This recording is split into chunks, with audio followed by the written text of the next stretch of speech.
right, I'm back. Follow me, but don't double tap. I ain't liking that. You subscribe, I monetize. Now who's striking that? Wanna see the contract? Who got the rights to that? This my story. I spent my whole life on that. Time's up. Shador Sanders with the rollie in the armor. I could do this shit with my eyes closed. The main attraction don't come at me with no side show. I'm selling high, they wanna buy low.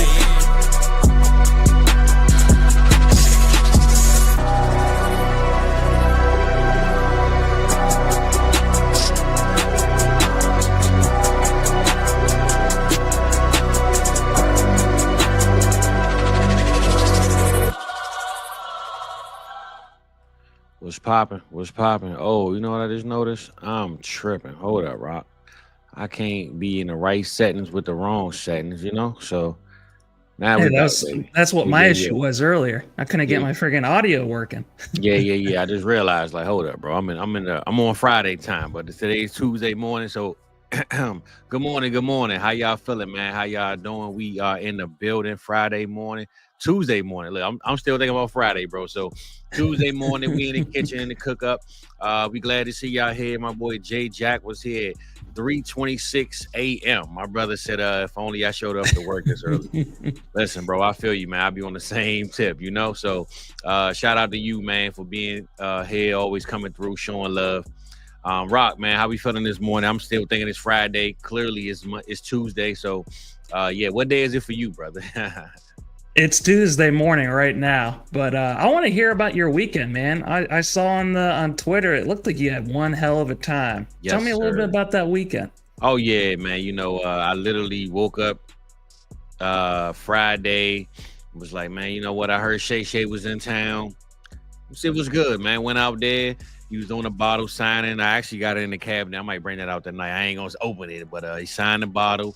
I hollered at him. I showed him my little moment when he had brought up my comment about Jameis Winston.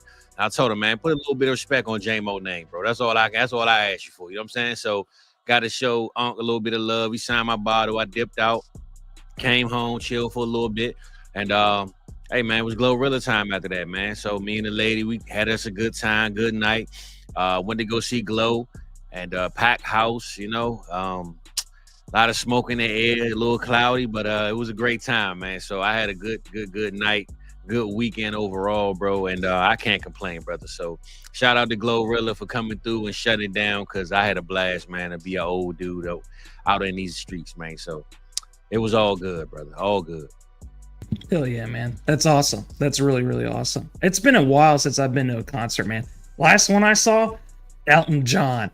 Oh, completely different experience from what you guys had. But it was good. It was really good. So that was his farewell tour. I'm a big Elton John guy. Okay. All right. Nah, that's what's up, bro. I mean, it's been a minute. I'm a music guy. So we had an orchestra come here. It was like a trap orchestra. So they play all of the 90s R&B music with live instruments. That was dope. I don't know my last big concert though, bro. It's been a minute, man, you know, but whenever it's a music thing, that's my biggest thing. So I always tell her, like, if you want to cheat and figure out a date, man, just take me somewhere they playing music. So that's my thing. That's my niche that I like going to and having a good time with. And yeah, I think Project Pat is in town. They're coming up soon. I might have to do that, man. Everybody know I love me some Project Pat, man.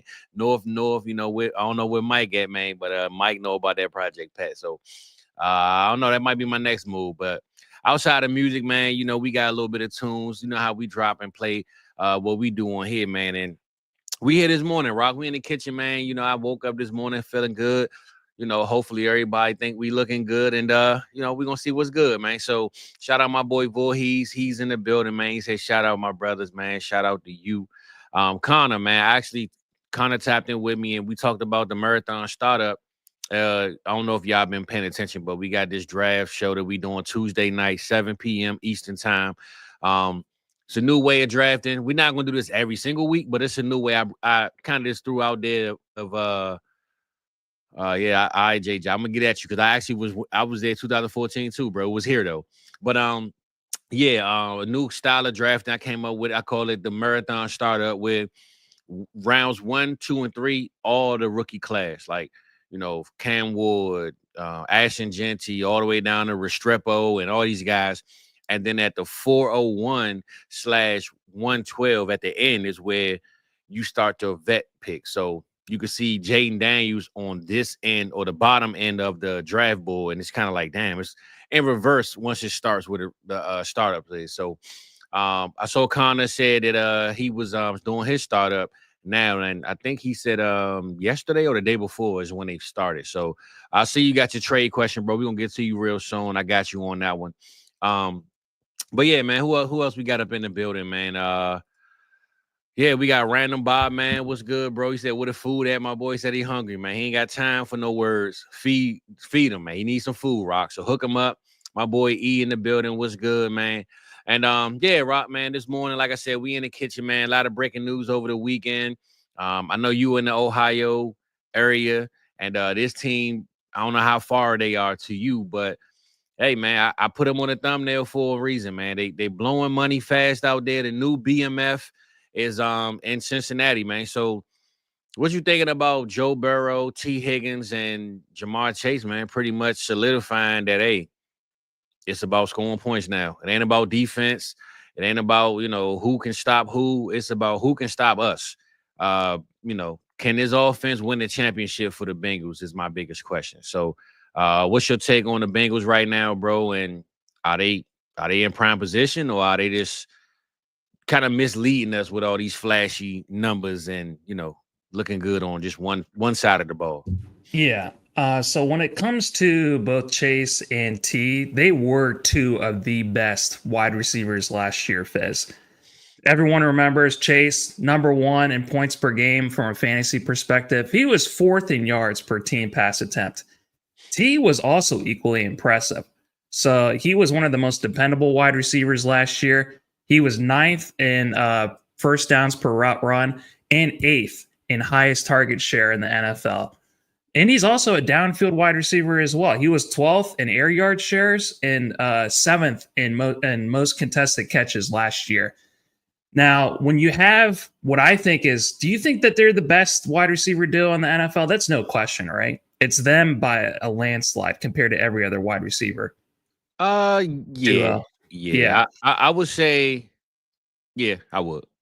Yeah, but I think it's more so because of Joe Burrow and his youth. Because I would say if we had maybe 2 years, I know I'm going into history, but if we had a 2-year younger Devontae Adams and a 2-year younger Stafford, then they'd be right there with him. But since we don't have that, you feel me? We here in this time of the day, I will say that they definitely are the number one put together tandem as far as quarterback and top two receivers on one team, for sure. Yeah, I think it's not even close. And I'm not a what ifs type of guy. I'm talking about today. So Devontae Adams, still elite. Well, maybe we'll talk about him later on in the show. We will look into Nakua.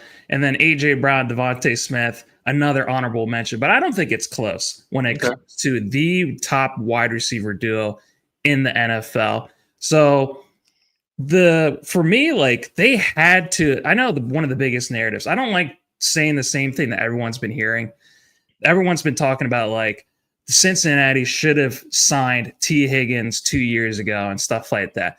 It is what it is. I have no idea why it took them this long, why they kept going back and forth, why they had to franchise tag them the last 2 years. I'm not in the building. It's easy for us to say, yeah, they should have done it 2 years ago. But I don't know what it's like to negotiate with T. Higgins. I don't know what it's like to run a NFL team with all these other players that need, contracts as well as T. Higgins. But now you have the highest paid wide receiver duo in NFL history, and I think they deserve it. My first question that I have for you is, do you think Joe Burrow could be the number one in fantasy at quarterback next year? Do you put him as a shoe-in with this wide receiver duo as a top 3 candidate for MVP? Well, this is the problem, right? Yes, they all got paid. Yes, they all look good right now as we currently speak. But how many games have they all played together on one field? You know what I'm saying? You got T. Higgins hurt. You got Joe Burrow has missed multiple games. I mean, Jake Browning had a time where he was taking off with T. Higgins, and I don't know how many games. I should have looked that up before we got on the show. But how many games have Joe Burrow, T. Higgins, and Jamar Chase actually all been on the field at one time, other than this long playoff stretch run that they had last year. So I would just say if they can keep a good bill of health in Cincinnati, I don't see how Joe Burrow can't at least be top 3 as far as Super Bowl MVP. I mean, not Super Bowl, the regular season MVP. Now, again, even with this offense, right, they still have to stop other offenses. They still have to be turnover less. You know what I'm saying? Like they can't just go out there and think, oh, we got T. Higgins and Jamar Chase and Chase Brown and mid offensive line and think that, oh, we just gonna outscore everybody, because we've seen that formula before and it doesn't always work. So my biggest question is, will they go up against the Ravens and just dominate them because they can score a bunch of points?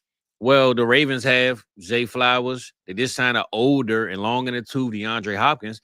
They got a solid O-line. They got a mobile quarterback in Lamar Jackson. They have Derrick Henry, who now, if I'm thinking, okay, if they have Chase, Higgins, Burrow, and they there forever, what do I do on my side of the ball when I'm going against them? I run the ball. I slow the clock down. I make sure that the Bengals don't have enough time and enough clock to say that they're going to score a bunch of points, right? So a team like the Ravens, to me, is a perfect match. And I love that they're in the same division, because if I'm the Ravens, I'm not going to outscore you. I'm going to outbully you. I'm going to make you have to put up rough, tough points in the last quarter and have to make your defense say, damn, man, y'all scoring too fast, or can y'all not turn the ball over because the Ravens kicking our ass? You know what I'm saying? So that's my way of saying, if I'm on the other side of the ball as a coach, we're going to outbully you. Y'all got those flashy toys and these Ferraris that you got on the field, but what you going to do when that Mack truck come through and,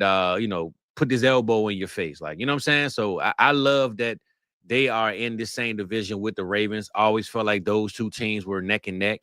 And as much as we don't know what's going on in Pittsburgh with that quarterback room, we always know the Pittsburgh Steelers defense is going to punch you in the mouth no matter what. So T. Higgins and Chase can go out there and do what they do. Somehow, some way, Mike Tomlin will find a way to try to win one of these games out of the two that they play, just because it's just the Steelers' way. So I don't see this as an automatic Super Bowl, like, oh, yes, they got him, because they already had him. Like, they never lost him. I don't think they had the defense for that. I don't think they had the defense for a Super Bowl run. And that's going to be my next question. But before I get into that, so I did look up T. Higgins. He played 12 games last year, so he missed 5. Joe Burrow and Jamar Chase, they played every game. They played all 17 games. Okay. So with 12 of those games, all 3 of them were on the field at the same time. And they did look a lot better at the second part of the year. They only missed the playoffs by 1 game, despite that atrocious, defense that they had last year. Now, if they only missed the playoffs by 1 game with that defense, I understand that maybe they might lose, their best defensive player in either through trade. It's probably going to have to be through trade, because I think they still have Hendrickson, under contract. But you're bringing up some other questions. Like, the first thing I think of, honestly, is just like, despite them having the quarterback who's elite, despite them having the best wide receivers who are both, I think, Jamar Chase is definitely elite. I think T. Higgins I think he's right there as far as one of the top wide receivers in the NFL. Do you think Zach Taylor, is kind of on the hot seat going into next year, especially if they don't figure it out on defense? Because they've never been really one of the best. They've never been a defensive team. And I think you have to be a defensive team, kind of what you're saying about the Baltimore Ravens being a run-heavy team, a team that is bigger on the offensive line, people, players that can bully the opposing defense and just run right through them. And they're just known for defense. That's the way it's always been in Baltimore. Yeah. Now, Zach Taylor he's an offensive-minded coach. He hasn't built his team that way. Do you think that next year he is going to be on the hot seat if he doesn't get his team to the playoffs? Well, I'm going to be honest, bro. I think he's been on the hot seat for like 3 years. I think the reason why he's still in the building is because the Bengals, we've seen this with Marvin Lewis, right? They don't just wake up and say, the Cowboys, they're the same way, man. When you have owners, these older owners, man, a lot of times they don't like change. And the Cowboys, I think, held on the coaches for way too long. I believe the Bengals are a franchise that does the same thing. So, one, I think his job has been safe because of we don't like change for no reason or overnight. But 2, maybe he has players in the locker room like Joe Burrow that's saying, hey, man, this is my guy. I know we didn't win these type of games and we weren't here and there, but this who I want. And if I'm paying Joe Burrow to be my franchise QB, I think if Joe Burrow wanted Zach Taylor out of there, Zach Taylor would have been out of there. So I think there might be a connection where him and Joe are cool. And he's pretty much saying, hey, my job is safe as long as Joe got me. And I think Joe or somebody in that locker room has to be vouching for him, or else it would have been a change by now. So especially after last season. But I will say, again, to go back to my point with the defense, think about that Broncos game, man. That was a back and forth, like touchdown for touchdown. I remember Marvin Mims. The Ravens game was like that too. It was just touchdown every game, every possession. That was crazy. But that's a division game, so I tried. But that was, when they play, bro, that can be 40-40, like literally, right? And they lost because of a missed field goal. So I'm saying, but even like the Broncos, hell of a defense. They let a rookie quarterback pretty much go out there and throw 2-3 bombs to Marvin Mims, bro, and score these wild touchdowns. And again, that offense was putting up the numbers, but the defense won't allow them to just go out there and run a table and, make teams look like, oh, yeah, we got the better side. So, yes, the offense looked good. Yes, we believe it's going to work. But how far does it work when it actually matters in real life and in the trenches? I'm not sure. It was a reason why the Chiefs went and said, Pat, we cool on building this Jamar Chase, T. Higgins style of offense. We're going to get you a defense. That's what we're going to get you a defense. And you know what I'm saying? So they got Pat Mahomes the defense, and they won a championship and went to another championship. They end up losing. So I believe this year, though, the Chiefs are going to look at this and say, okay, they want to spend their money on offense. Maybe we might do that soon, too. So I do like how it looks on paper, and I do believe that, hey, for us as fantasy fans and fans of the game, period, it's going to be hell of a football to watch. So it is kind of a shame, though. By digging into Chase's stats, by digging into T's, I want to give them their flowers. They are just so fun to watch. And Joe Burrow, I think, is one of the most underrated quarterbacks in the NFL. I think he's easily a top 5 quarterback in the NFL. But it's such a shame that their defense is so bad. I want to, have this focus on these 3 right here, but we just keep coming back to, but what about the defense? What about the defense? So it's just it's going to be tough and hard to be able to know where this team is going to go with so many questions on defense. For sure. I don't think you can build a defense in just one off season. Nah, that's the other thing that's tough too. Especially when you don't have no money to do it. They just spent all their money. So where they gonna buy it from? Where they gonna, but this is my biggest fear with the Bengals, right? I think they got blinded like we do as fans. Yes, they look good on offense. Yes, they put up all these points, but it's because the defense was bad. But why was the defense bad? Because you didn't help it. You didn't try to fix it. So now you blaming the defense for being bad. And you put all your money and assets and resources in the offense. So what do you expect next year? The defense to be bad, right? So all of these numbers and stuff look good on offense, Rock, but you're cheating the defense by not helping the defense add more players and more talent around them. So you can't keep blaming the defense if you're not helping it, bro. So I know that free agency isn't over, but I want to over the cap. So right now, the Bengals are 17th or 18th in effective cap space right now at $23 million. Next year, guess who's a top 5 team in cap space? It's going to be the Bengals at $123 million. So I don't know where they put all that money. They must have pushed it all the way down. But in 2027, they're still in top 12, it looks like, in cap space right now. So the real question is whether or not can the Bengals, completely change they've always been the most frugal franchise in the NFL. Yeah. Man, it wasn't until 2 years ago they finally had an indoor facility. So it's just they are so tight when it comes to their money.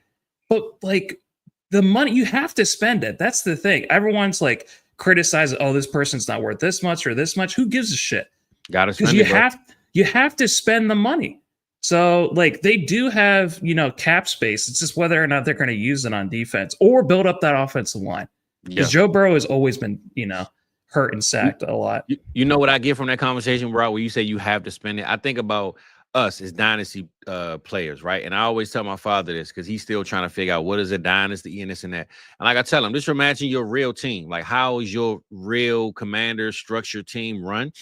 Think of that as you running your team like the Commanders, right? And what you just said was you have to spend the money. I think about those fab teams that in our leagues, bro, you get a $500 fab cap at the beginning of the year, and it's the end of the year, and this guy still has $400. Like, why didn't you spend the money, bro? You can't carry it over into next year. Just spend the money. You can't take it with you when you die. You can't take it with you, bro. So spend the damn fab.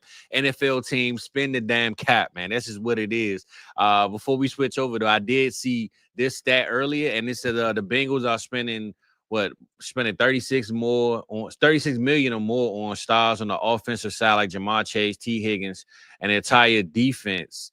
They spent 36 million more than the entire defense. So they like when you look, and they did make some cap space to try to sign Trey Henderson back and Logan Wilson apparently. But if you look at that difference, bro, the 155 million between these three players and the entire defense has $79 million on it. I mean, hey, offense wins games. We know what defense wins, right?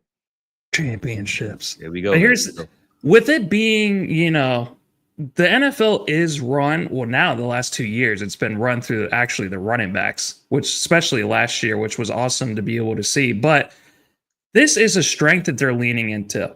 This reminds me of a couple of years ago, Eric DeCosta, with the Ravens. He spent like $30 million more on DBs. Yeah. Because at the time, like they weren't able to get pass rushers. So they had to they wanted to build up the best defensive backfield in the NFL. Mm-hmm.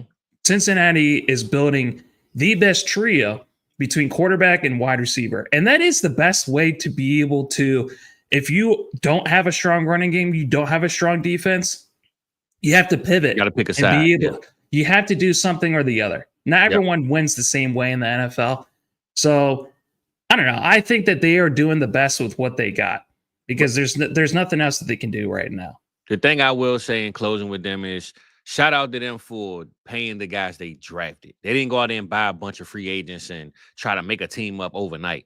These are the guys that they selected, they drafted. They know the process from when they was in college all the way up to now to these contracts. So if you are ever going to pay someone this type of money, just 3 players, you spend it on people that you see every day, you have breakfast with, you got you know what I'm saying? You didn't go out there and buy a team and try to take over the league. So shout out to the Bengals for at least spending the money in-house. And my last one is $666 million in contracts between these LSU players. Dude, that's the number of the beast. Get that number off the screen. T. Higgins, Chase, Joe Burrow, and that boy Singletary got a contract over there in Houston. So shout out to them LSU Tigers, a.k.a. the Cincinnati Bengal Tigers, if you want to call them that. So, yeah, man, shout out Cincinnati, though. We'll see what they do. One thing for sure is going to be must-watch TV, and we will enjoy the fruits of their labor in our fantasy league. So, shout out to them, man. But moving on to the next one, Rock. We had more news, man. You know my dog. This my boy right here. The breakfast teacup himself, my boy Kupp signs a 3-year deal, $45 million. But what's next for him in Seattle? We know he comes from a team where Sean McVay, the ultimate coach, the ultimate schemer, put him in position, even when Bobby Trees was there. And he kind of just said, Kupp, I know Trees is hot, but Kupp is my guy. And I'm going to show y'all. He got the Triple Crown, won the Super Bowl, won the MVP of the Super Bowl. A target machine. I mean, we seen him last year in games getting like 20-something targets in one game, especially when Puka went down. So we all know Sam Darnold is not Matt Stafford. We all know he doesn't have the O-line or the offensive background as far as what's going on in Seattle. And then they have JSN there who plays the exact same role as being a slot receiver. So not to prolong it or over talk it, but man, how we feeling about Kupp this year with this team, bro? And what can he contribute to the Seattle Seahawks, brother? It's so funny. My first note that I have is everyone's been saying the same thing. The last thing you just said, JSN plays the same role. Mm-hmm. Guys, there's 2 sides of the field.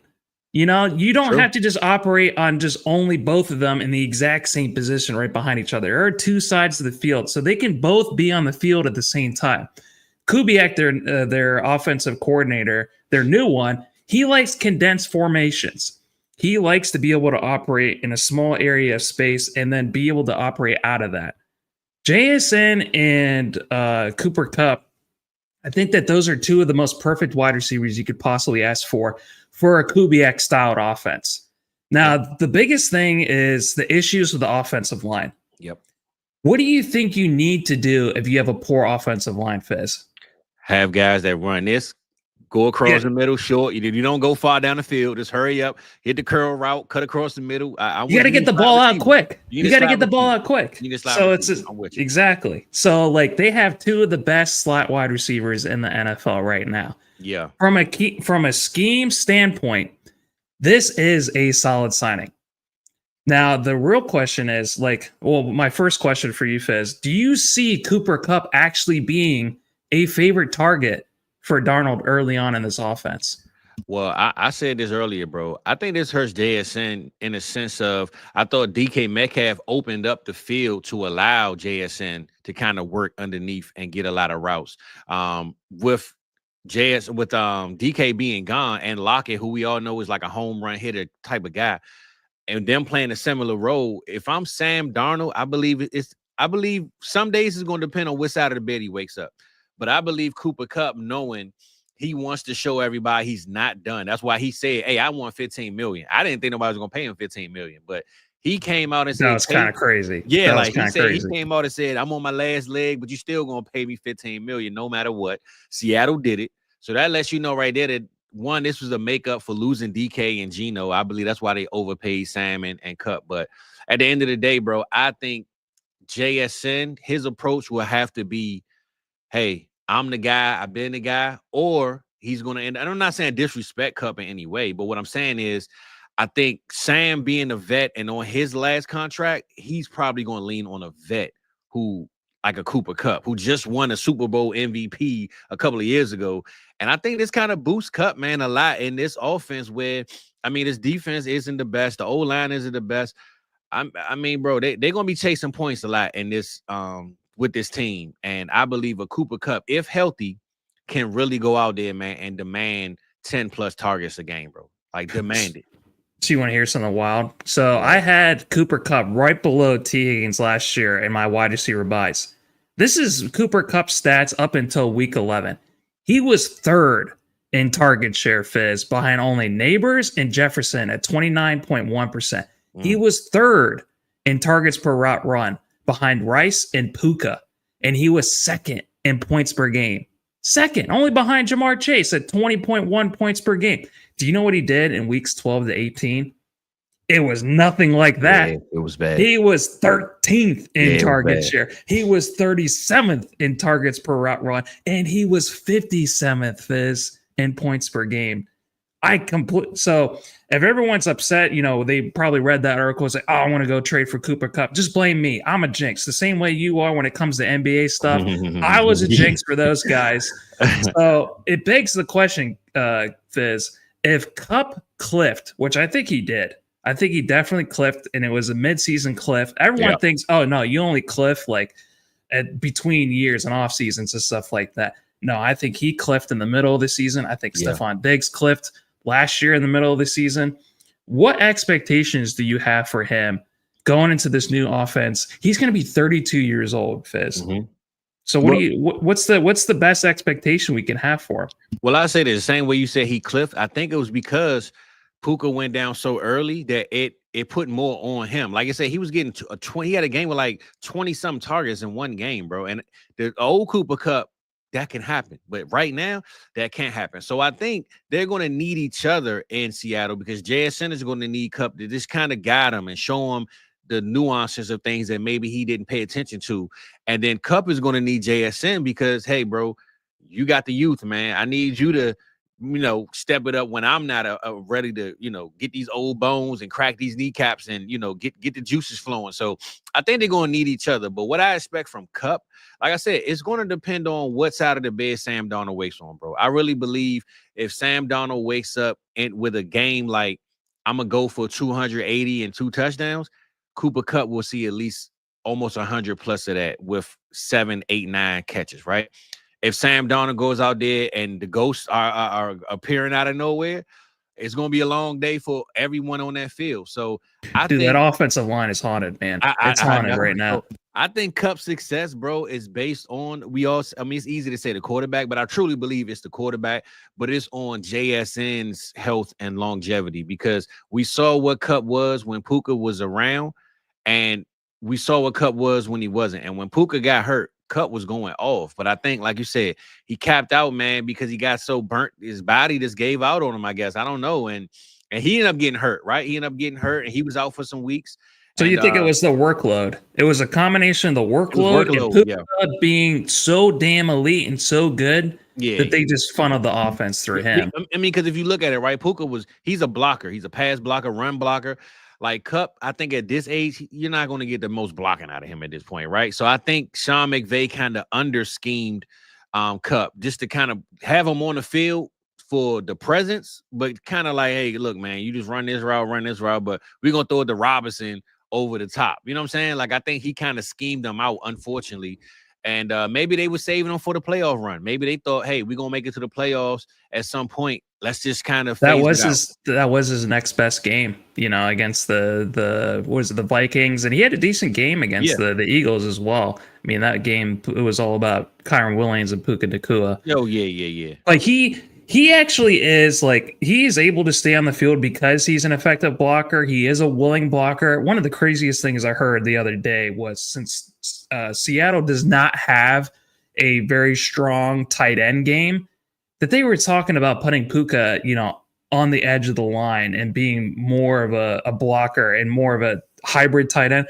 That was ridiculous. That's insane. Hey, you can't be doing that with that guy. Noah Fant is a god around here, man. Mike and Adam love us from Noah Fant, man. You can't say the tight ends ain't nothing over there in Seattle, brother. Yeah, those gods have been dead for a while, man. Those are like those Greek myth gods. Where the hell have they been at the last, couple of Man, Noah Fant, he was one of my favorite tight ends coming out. He had such a good rookie season. Man, they just been taunting Adam all these years. Just like, oh, yeah, I still have it. Yeah, no, you haven't had it in a while. Don't be drafted. No, for sure. I will say, shout out to Noah Fant, but I guess to close it out, man, I will say I'm a little biased with Kupp, man. I love me some Kupp, bro. I ain't gonna say I found him, but like I said, Bobby Trees was highly praised. He was like the receiver one.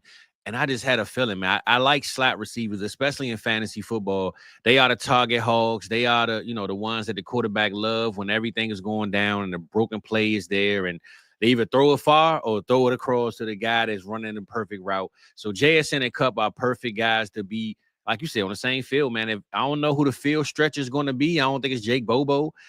Maybe in this draft class they find one guy. Jake Bobo. If they found one guy, I mean, bro, I'm not gonna lie. Every time I think of Jake Bobo, man, I just think of this right here, Rock. I'm not gonna lie. Jake Bobo just has the name that it just gives me this type of music when he comes out, man. So, here, Jake Bobo. Hey, Jake Bobo was a wrestler. That will be his theme music, brother. So shout out to Bobo. No disrespect to him, man. But I will say to Kupp and Addison, JSN being on the field at the same time. I do believe they need a field stretcher. I'm not sure if they have that on the field on the team currently, but if they find one that can just go over the top and just blow the offense open and get the DBs back a little bit, a JSN and Cooper Kupp can really, really eat, man. So go out there and find somebody, man. Let's get somebody to get the safety. They did get the field stretcher. You know who they signed the other day, right? MVS. Oh, they did. Hey, you know what? They did just sign MVS.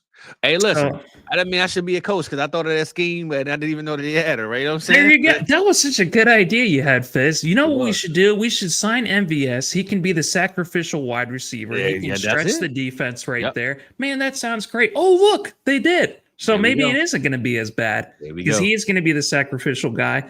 And the one thing you don't lose, even if you lose a little bit of your speed, man, you're route running, as a technician in Cooper Kupp. That doesn't really get lost all that much later on in your career. So I want to be surprised. I think people have been very negative on the Seahawks. I think that they're doing the best that they can, especially calling that audible when Geno Smith was like, no, I don't want to be here anymore. Yeah.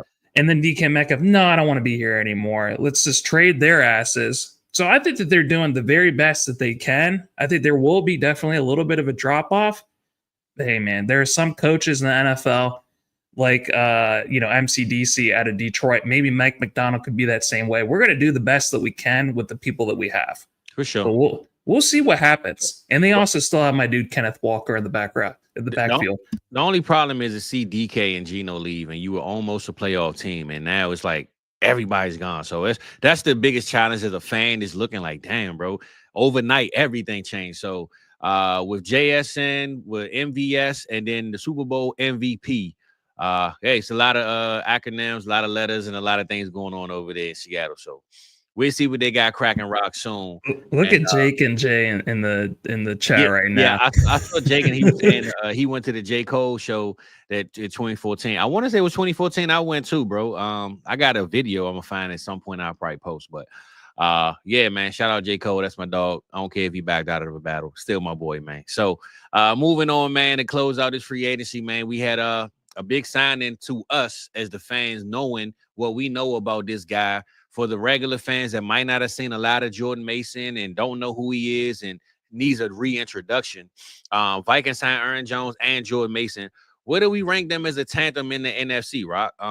We got Sonic and Knuckles over there in Detroit with Monty and Gibbs. I started thinking of like backfields, right? And I'm like, well, Dallas has Javonte Williams and Miles Sanders. Nobody, no, don't even put him in the. So that won't work. I'm started just listening, bro. I'm listing down teams, and I'm like, damn. I mean, Kyron Williams and Blake Corum seems pretty good. We need Blake Corum to do something.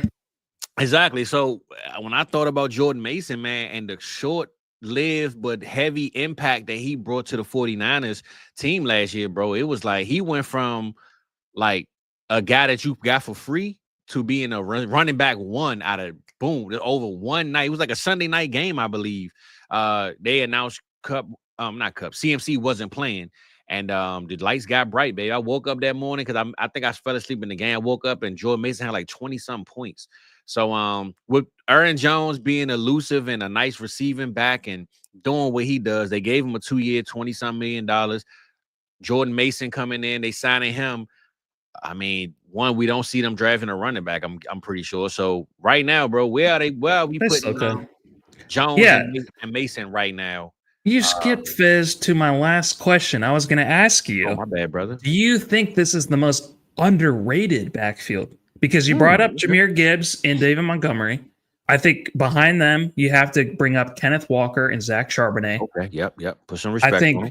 I think Breece Hall and Braylon Allen is another, one that you should put in contention as well. But I think in the top 3 or 4 at the very least, not knowing, this is before the draft. Yeah. There's going to be like 6 running backs that are going to be drafted that might be either go to their own backfield or share a backfield, and then everything's going to change. For sure. But I'm going to tell you this. So Mason, last year, Jordan Mason, he was a very explosive running back. He was second in breakaway runs, only behind Gibbs at 7.9%. He is a tough running back. He was 5th in yards after contact per attempt at 2.98. And then he was also an elusive running back. He was 11th in elusiveness per PFF. Now, if you have someone that's explosive, you have someone that's tough, and you have someone that's elusive, that's kind of the most perfect package that you can have in a running back. I don't know what else you look for. Those are the 3 of the things that I look for, in a running back. So that's why I think this is super underrated. Reds, I love it. If he ends up watching this later, or maybe he's already in the chat, or maybe tonight, he was dogging me for being like, hey, you drafted the wrong running back out of Minnesota in our, marathon startup draft that we did the other day. I drafted Jordan Mason at the very end because I am not sure how this is all going to play out. Yep. Do you think that this plays out where they get equal share? Do you think it's going to be a weekly thing where it's like we're just going to give the ball to the one who's playing the most effective? Or do you think they have solidified roles? Jordan Mason is maybe the first and second down running back. Aaron Jones is definitely more effective in the passing game. And he's also one of the best goal line running backs. What do you think about that? Well, this is the thing, right? I know you said you don't know what I look for like in a running back. My top 3 trait in running back is offensive scheme. It has nothing to do with the actual running back. It's the coach and what's going on around them. Because you can be Derrick Henry put in a situation where they don't run the ball. Guess what? We saw what Derrick Henry was the first 2 or 3 weeks in Baltimore last year, right? We was like, bro, feed the ball to Henry. What the hell are y'all doing, right? So I look at offensive scheme and what's going on around them as a top 3 trait for that running back. Unfortunately, it's not his fault because the player is the player, but it just is what it is in this game. And Kevin O'Connell being one of those guys who we love, Kyle Shanahan, we all know he can find a Garendo. He can find me. Hey, Kyle, come sign me and make me play running back. I'm sure Kyle can give me 600 yards, bro, out of 16 games. So I look at the scheme and I look at what O'Connell's doing. And this right here was a move when he got both of those guys to say, hey, we all had them taking a running back at I forgot what number pick they are, but we had them maybe taking a running back at their pick. But I looked at it and I said, this is J.J. McCarthy is my quarterback. Let me get seasoned presence around him so there's no excuse on a rookie missing a block or running the wrong route or dropping a pass, right? Jordan Mason, already 26 years old, been in the game long enough, coming from a championship. 24th overall pick, 24th. Okay. Coming from a championship, Jordan Mason coming from a championship, era type of team where they build champions in San Fran, right? Aaron Jones, we all know what he is and what he can do. We've seen that over the years multiple times. So this is a safety blanket for J.J. McCarthy to say, hey, don't force it to Jordan Addison if he's not open. Don't throw it to T.J. Hockenson with 3 players on him. I mean, Justin Jefferson is Justin Jefferson. Throw the ball to him whenever you get a chance. But if it's ever a second guess in your mind that something's wrong, go to one of these guys because they have the veteran presence. They are guys that have been in this game long enough, caught the ball long enough, ran the ball through places that people probably shouldn't run the ball. You know what I'm saying? Like they've been there in this game enough to say, I'm comfortable with my 22, 23-year-old rookie season quarterback being around them versus drafting a young rookie who, like I said, misses a block, runs the wrong route. Now my damn quarterback out for the season because the DN came free and took his leg off. You know what I'm saying? So this right here was a security blanket for the young guy who they believed in as quarterback. And I don't know J.J. McCarthy's history as far as being a quarterback that likes to pass to his running backs. We saw what Blake Corum did with him, and Blake Corum was just one of those dudes, though. But I will say, though, this right here was a J.J. McCarthy safety blanket with a little bit of splash and guaranteed touchdown presence in it too. Because if they on the goal line or the red zone, you can guarantee and believe if they're not going to Justin Jefferson, one of these guys gonna punch it in, man, on a sneak route or throw or run through the middle, whatever the case.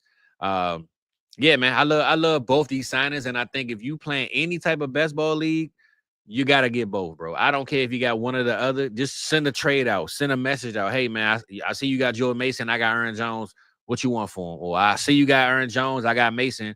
What's the price? Like, I think to have both of them is a security blanket for your running back room as well for your dynasty team. So I love the signings, bro. I wouldn't have it no other way, man. I like Aaron Jones. I really thought they was going to go rookie. We love to see the splash at getting a Caleb Johnson and just, having fun. But to just say F all that, man, we going with the vets and we going to try to win this thing after going 14-3 last year and not winning the playoff game.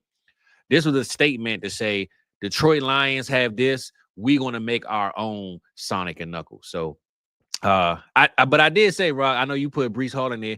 Where you think they're ranking the NFC? You gave me the underdog, but where are they in the NFC right now with the teams that they have to match up with in the playoffs?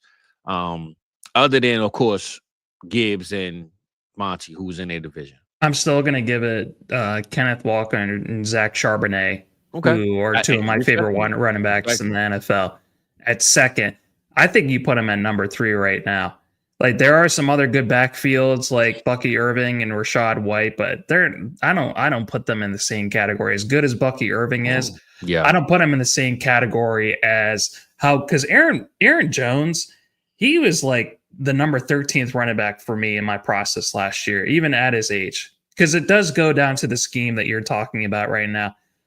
When you're going through all these offensive pieces that they have on the Vikings, between a really good backfield, a really good wide receiver duo, and Addison and JJ, one of the best tight ends in the NFL. and also a very, very good defense. This team is ready. They loaded, bro. They ready to win a Super Bowl right now. Yeah. It kind of gives me pause to be like, are you willing to give the Ferrari to JJ McCarthy, a rookie? I mean, he is coming into his second year, but he didn't play. He didn't. At all last year. Only like one preseason game. That's it. It kind of, I think, tips the hat or tips their hand towards maybe what they're maybe leaning to do. We're going to do this in another segment. No, not run the ball. I'm talking about quarterback. Oh, yeah. So, I have no idea what their plan is to do. I have a kind of a sneaking suspicion of what they're going to do in free agency. I don't know if you feel that same way. Well, I'm going to say this, bro. I think now, rolling with JJ, they pretty much letting us know that they believe in him. But I think this is a statement of, look at what Bo Nix did. Look at what Jaden Daniels did. If we build a team that is better than, on paper, what those two guys had around them, we can trust JJ the way their franchises trusted them. But Fizz, they're not looking at Bo Nix and Jaden Daniels because they didn't get to the Super Bowl. They didn't win it. You want to win the Super Bowl. So, for me, I think it really does tip their hand as far as that they're going to go for Aaron Rodgers.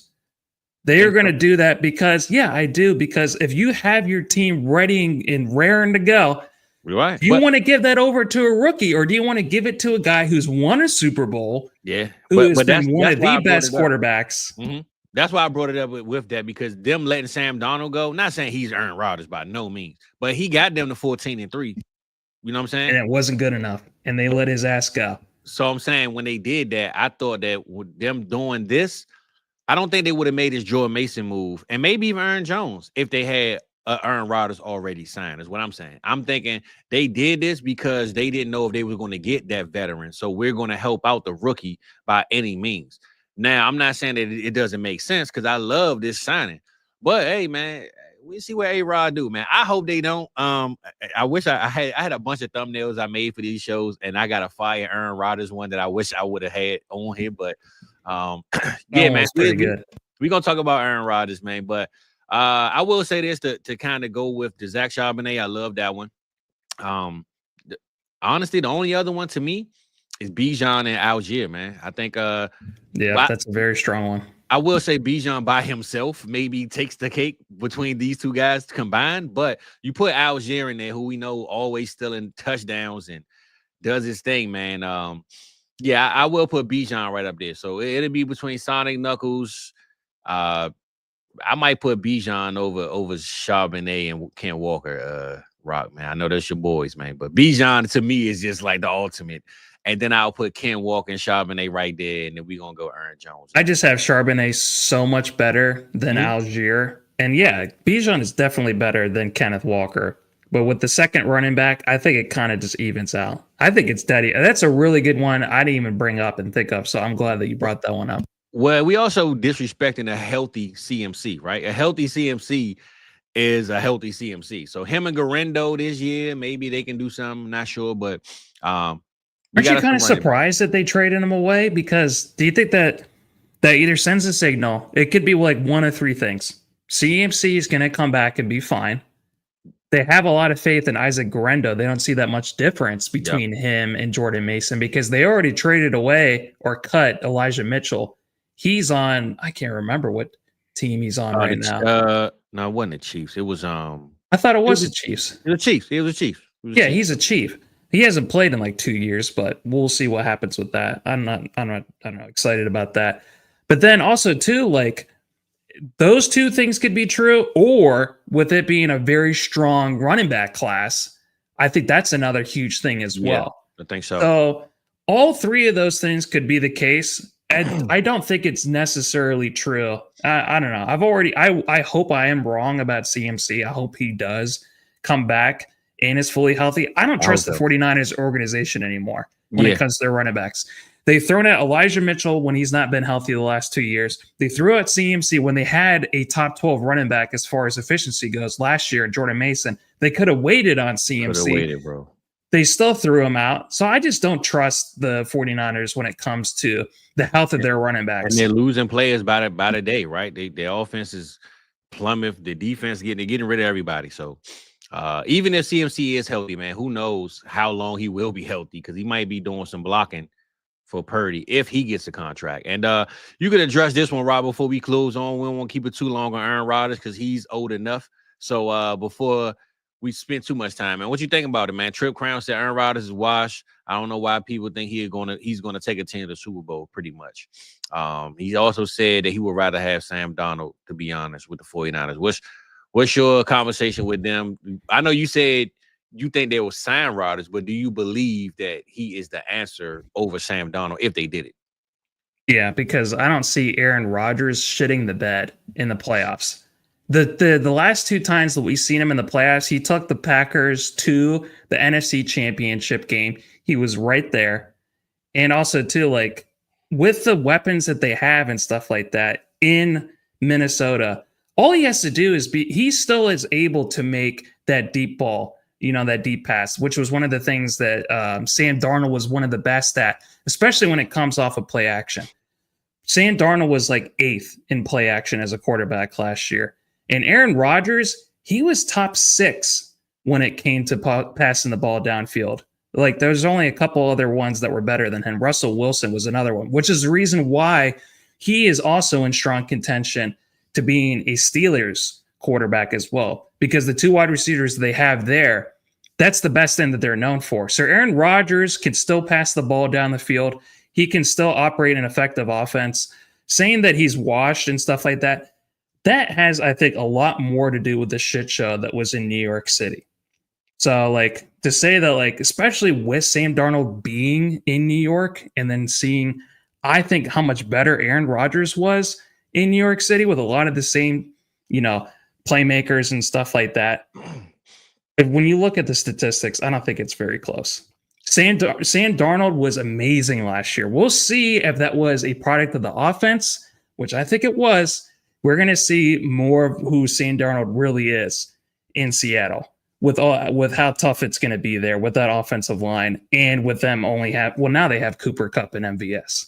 So.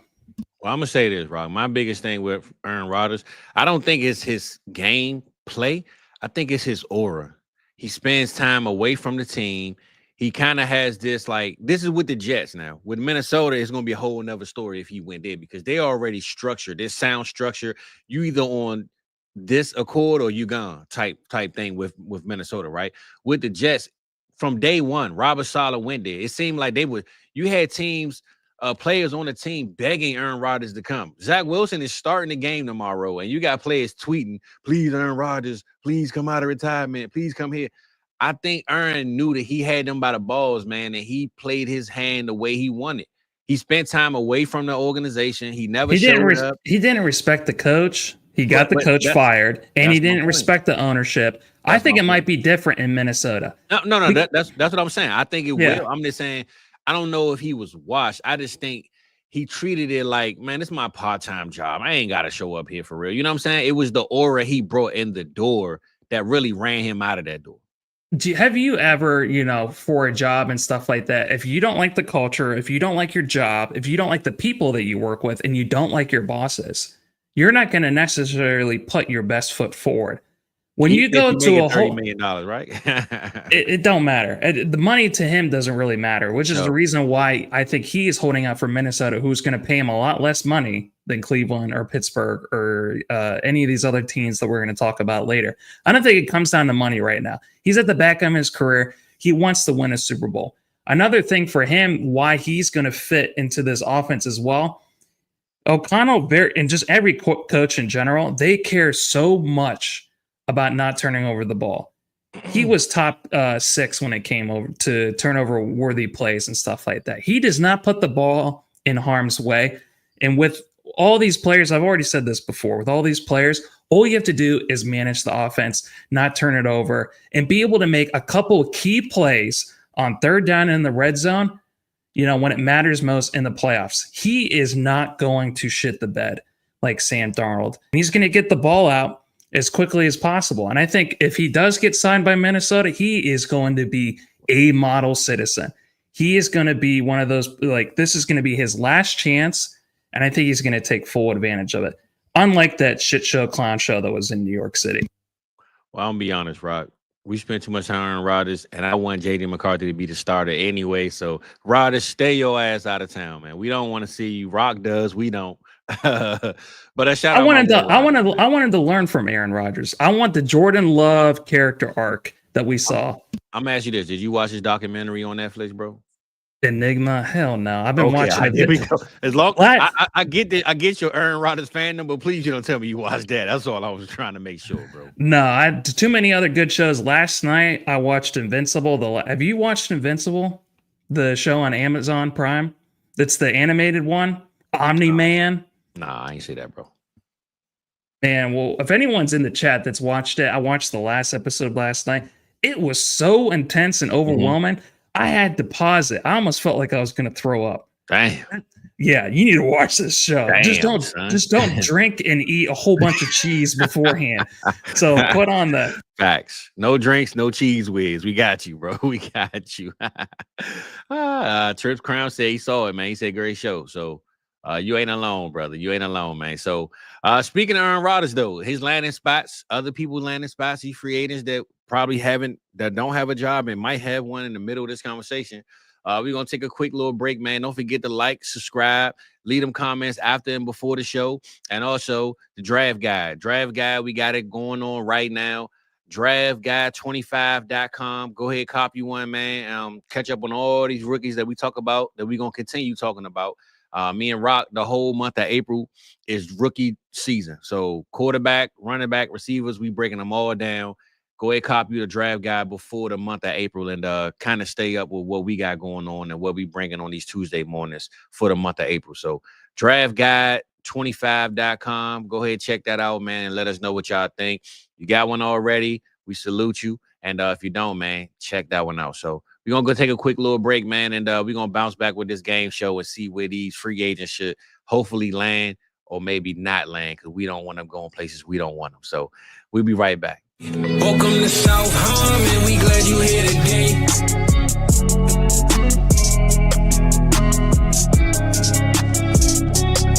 Like and subscribe, that's what we really appreciate.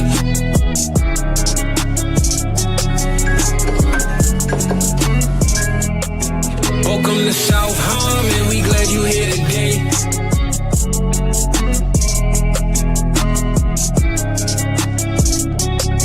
Like and subscribe, that's what we really appreciate.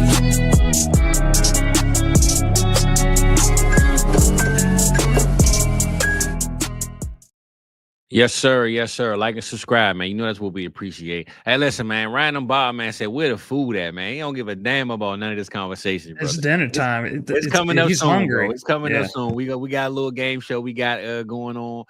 We're going to talk about a couple of these, the quarterbacks and the receivers, see which landing spots they should head to, where we think they should go, or maybe where the circle think they should go. And we're going to get to my boy Connor's question about the trade, and we're going to get y'all out of here, man. So give us about 20-something minutes, and it's going to be time to feed you, Random. We got you, Playboy. We got you, man. He said, anybody else like this song?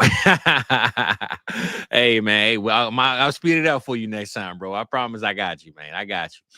Shout out to everybody that's in the building, though, bro. Let me see what we got going on here. Let me not mess this up, right? Oh, no. There you go. I believe in you, Fizz. Listen, man. There we go. Let's see how we looking. We good? Oh, look at that. Okay. All right. We good to go, man. So I'm going to jump on this screen right here. So for those that don't know, this is a little game we trying to, go do this morning. And we're going to shout out. I didn't know how to work this thing. I put the logo on there and it changed all the colors. So I'm like, bro, I don't want to mess nothing up and be looking crazy. So, Rock, what's the first team we throwing out there for these quarterbacks? Where you think they should land? And do we have the right quarterbacks up there? I think we do, definitely. These are... Wait, where's Jackson Dart? I don't have him on there. He's a first round. Have you got Ward and Shador? All right, brother. Oh, look at that. There we go. Okay. We good. Now we got... Yeah, that's great. So right. I have 5 teams that are in need of a quarterback. Maybe let's just talk about the Vikings. We were just talking about them just now. Let's spin the wheel to see. It'll be funny. Let's talk the Vikings last. I'll take the rookies off. So Okay. Let's go with the team that needs rookie and veteran presence. Let's go with the Titans at I was about to say, 101. let's go team one. Titans. Should we put what guy is already currently on the team, or are we done with him, man? Are we talking to Mayo man? No, man. We're not talking about that guy who's doing this right here after he just threw away the game, No, we're done with him. All right, that's a bad, bro. So we talking about the Tennessee Titans. Who do we think should be the Tennessee Titans' next quarterback for either the veteran presence and they still draft the rookie, or maybe they just take the rookie and say forget the vets because we got Mayo right behind us. Let's check it out, man. Let's see what we got, Rob. Dude, look at random. He sounds like I think I sound like freaking Owen Wilson, man. Wow. Sound like you. They play Jackson Dart, bro. I don't know. Are we talking? We put a target on that one, or? So you want to go with this one first, or you want me to go first? I'll let you. That's your boy. So go ahead. Okay, yeah, Jackson Dart. So what this means is that they're not going to draft him at 101. That would be absolutely insane. They would draft him at 201. They go maybe Abdul Carter, at the first pick, or Travis Hunter, and build up that defense. They go with Jackson Dart at 201. I think that actually does make a lot of sense. They go with Mr. Mayo, maybe the first couple of games. They give him a chance and stuff like that, waiting to see Dart get his legs underneath him, because I don't think he is a day one starter. He is my favorite quarterback in this class, but I think he still has to be able to learn some different things when it comes to the NFL game. And you don't, as the 101, there's lots of different things that are going on in Tennessee. When it comes to them, they're 25th in pass blocking. They're 24th in receiving. They have Calvin Ridley. They just lost their touchdown machine in Nick Westbrook-Akine. Yeah.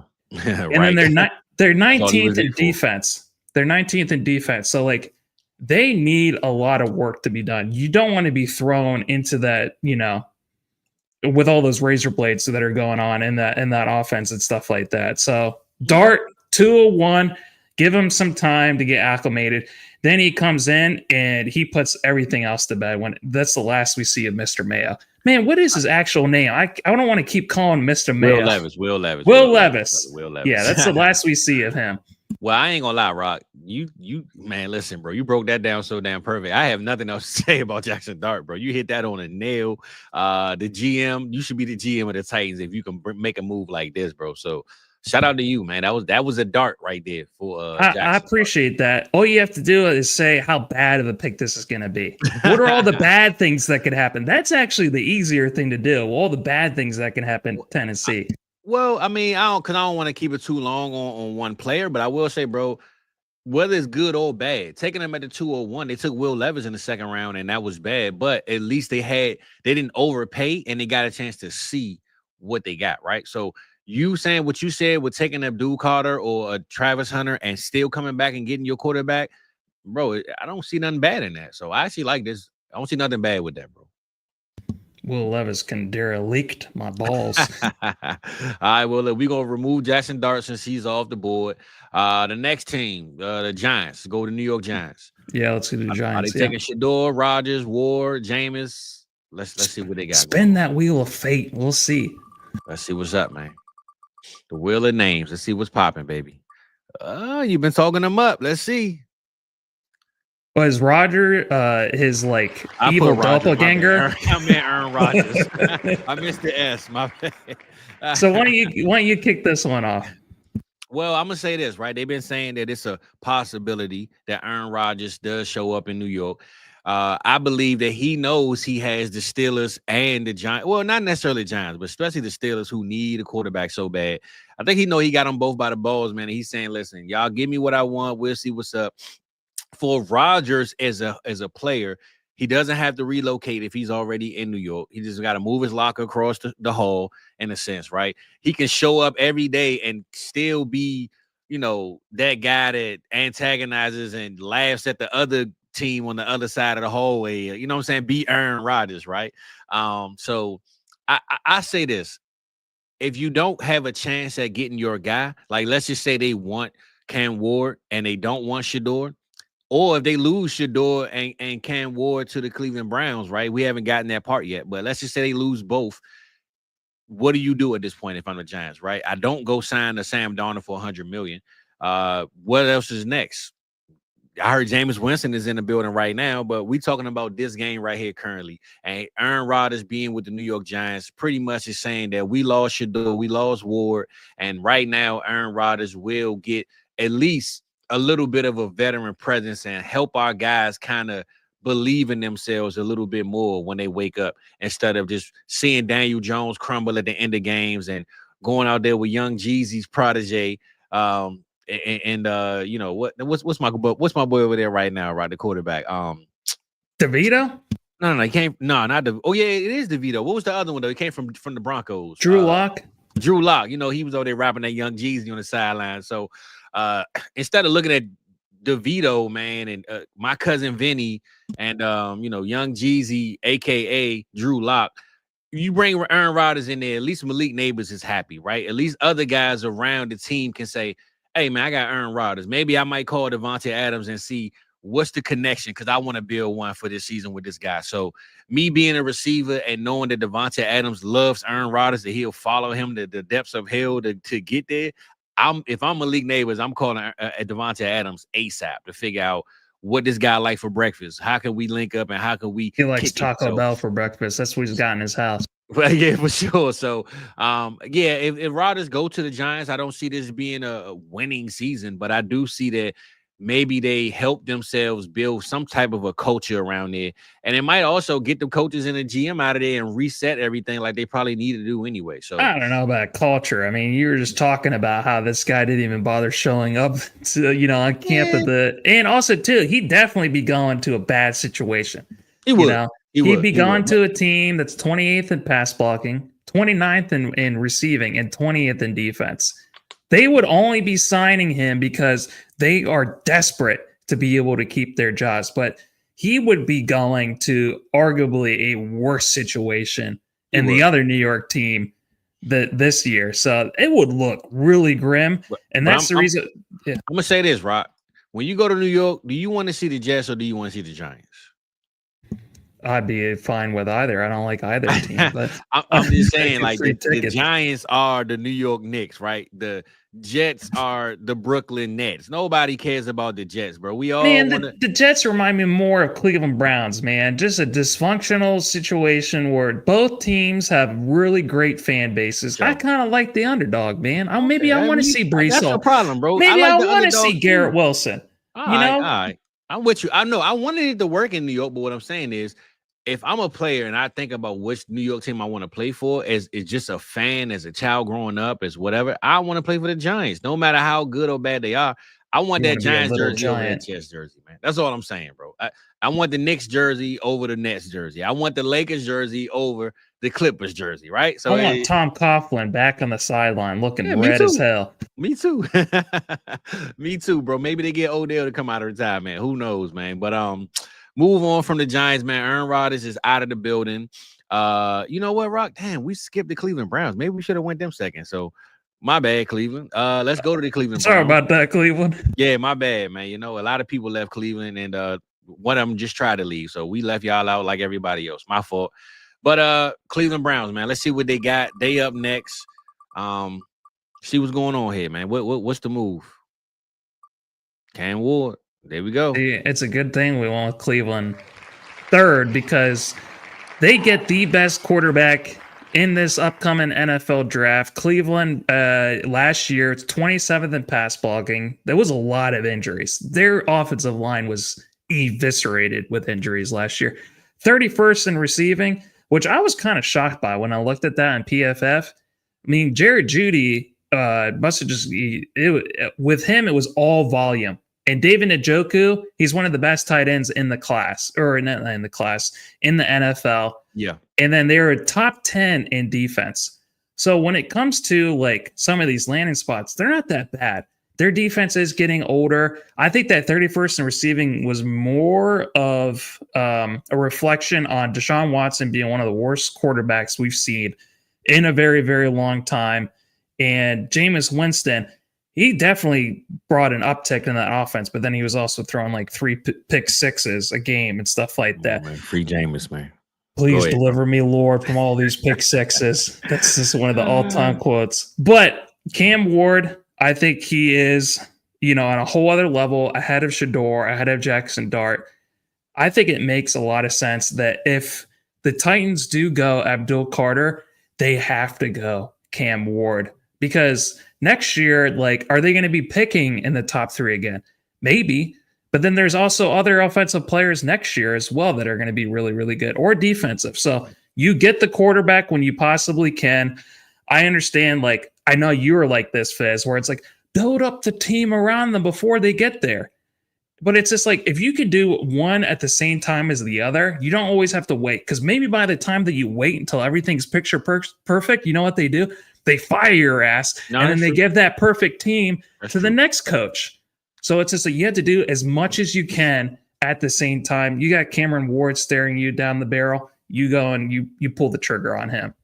Yeah, and I do say that a lot, Rock, and that's always been my theory. But you're 100% right. If I'm a coach, I'm not building this team up for the next guy to take my job. So I do understand that.